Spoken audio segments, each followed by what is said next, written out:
With me now to talk about the challenges of dating, Alyssa Milano from Romantically Challenged. Kind of hard to imagine you ever having a problem dating, Alyssa, I gotta be honest. Oh, you didn't know me in my 20s. Really? I had a rough time. It's not that, you know, I was just really bad at it. I was not a good dater. I didn't go to regular high school, so I didn't have that, social life and that, growing up and having a crush on a boy from across the locker.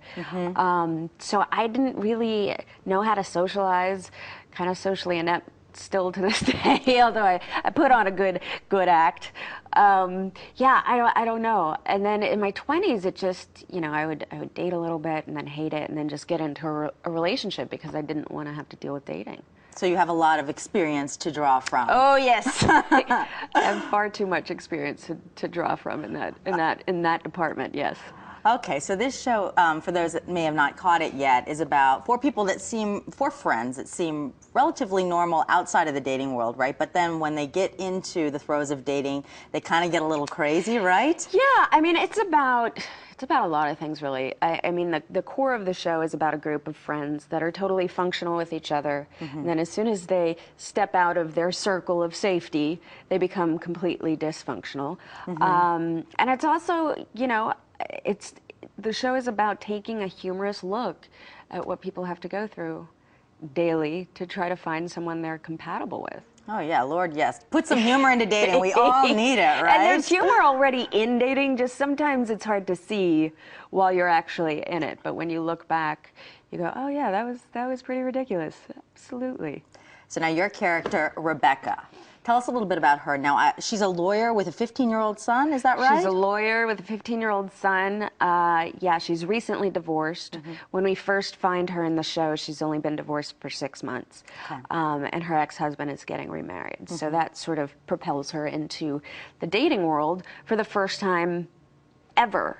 Wow. She married the first guy she ever had sex with. So she, okay, so it's a little awkward for her. It's a little awkward for her. She's not great at it, but it's also on the other side of that very kind of exciting and fun. And obviously she relies on her friends for advice, and they give her horrible advice, but she doesn't know any better, so she says, okay, that's what I'll do. I'll lie to him and tell him my son is 7. I guess, and speaking of your son, it's just kind of weird because, we grew up watching you on Who's the Boss, and there you were with Tony was your dad, and you were the little kid, and now it's kind of come full circle.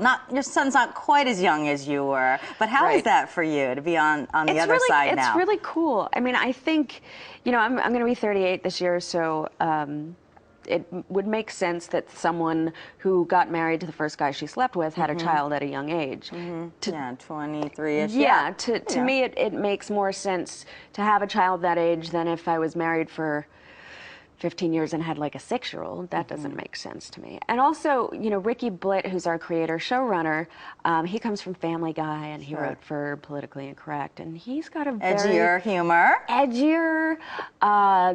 sophisticated rhythm, because comedy is all about rhythm, and his material is kind of hard to do. So when I read the script and I talked to him about having the son, he said to me, what I don't want is to have one of those cute sitcom kids that's just there for a punchline and that can't really contribute to the material or the show. And that made a lot of sense to me. He's got to be old enough to get in there with you with the humor. To have his own romantic challenges, to be able to handle the writing and the humor. So I thought that was a smart way to go on his part.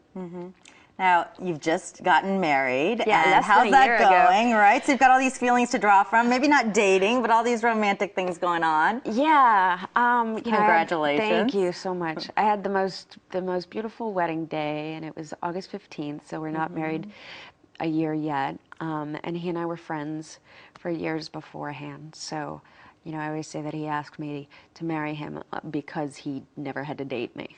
I love it. Because we were friends beforehand. You didn't have to go through that trauma together. Yeah, exactly. We probably would not still be together at this point. But he's lovely and sweet, and all we do is laugh. And I realized through my relationship with him, because we've been together for almost 4 years now, that laughter may be the most important thing in a relationship. Because if you could laugh with someone about, you know, any struggle that you're going through, then it makes it a lot easier.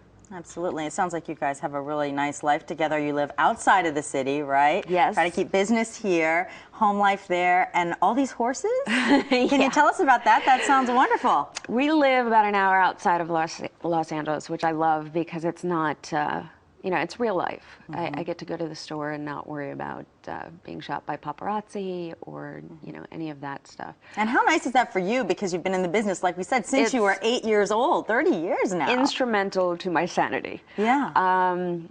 And we live on 5 acres and have 10 horses in the backyard. Wow, beautiful. Yeah, it is beautiful. Just everything about it, the smells and the sounds, and you know, it's our own little utopia. And we've made our home so cozy, and it's so much a representation of who we are as a couple. Love it. So it seems like you got the happy ending. Looking back, what piece of dating advice or romantic advice do you think you had early on while you were going through the throes of dating? You know, the one piece of advice that I did not listen to in my 20s that I wish I had listened to earlier, I finally got it when I started dating my husband. But the one piece of advice I got from people that were in successful marriages, people said to me, you need to just find a nice guy. Oh, but you mean I can't date the bad boy? You can't date the bad boy and expect that you're going to have a nice marriage. Why do we always go after the bad boy? So true. No, I'm just kidding. I married a nice guy, but I know what you mean, and the tendency is there. In my 20s, I listened to that, and I was like, well, all these guys are nice that I'm dating, and they really... Not that nice. They weren't that nice. They put on the facade of niceness, but after, you know, the second month of dating someone, their true colors seem to come out, and then I would just stick with it just to hope that the original person that I thought that I was dating would surface again. Yes. But that's the best advice I could give to any woman. So go for the nice guy, Alyssa Milano. Nice guy. Thank you so much. Pleasure having you in studio. Thank you for having me. Absolutely. You can catch Romantically Challenged Mondays on ABC at 9:30, 8:30 Central. When it's 8 o'clock in Hollywood, do you know what the stars are doing? TV Guide Network does. Hollywood 411, Fridays at 8, 7 Central on TV Guide Network.